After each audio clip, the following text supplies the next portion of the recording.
انا بقيت لوحدي.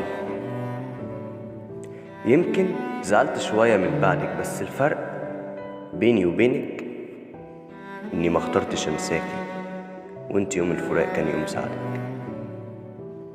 وغريبة اني لقيت من بعدك الراحة ومبسوط والله وانا لوحدي. ما كنتش متوقع اني هلاقي راحتي،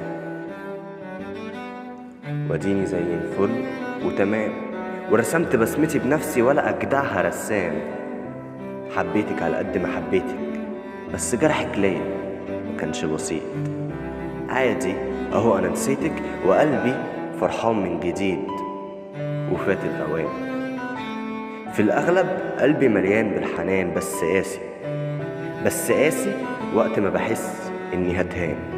ما انا كتير قلتلك ما تسيبنيش، وانتي كنت تأذي فيا وتحسسيني بالالام. بس خلاص ما بقاش فارق معايا البعد، حبي ليكي ده كان زمان. اقصد فعل ماضي وكان ياما عشانك انا حاولت، حتى في وقت تعبي اتحملت، وتريني كنت بضيع وقت. ليه جايالي تقوليلي انا ليكي اشتقت؟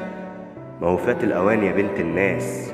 بقيت لوحدي بس في امان، من غير وجع راس، وبعيد عن اي فقد وحزن.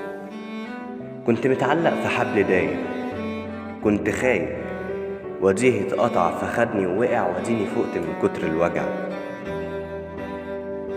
انا مش مسامحك، مش ناسي قسوتك عليا، ولا جرحك اللي علم فيا لفترة.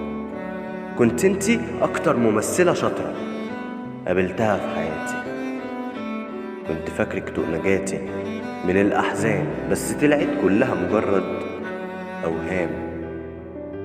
ورسمتي عليا دور الحب، بس نسيتي ان المحب مش بيسيب.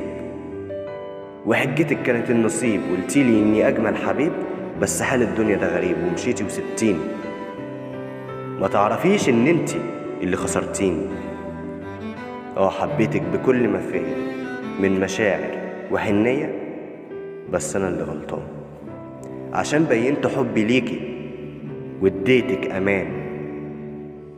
ما جاش في بالي ان اكسر قلبك في يوم، ده لاني مش قليل الاصل، وما كنتش عايز ازودك هموم. وعلى العموم انا نسيتك وبقيت بيكي مش مفتون.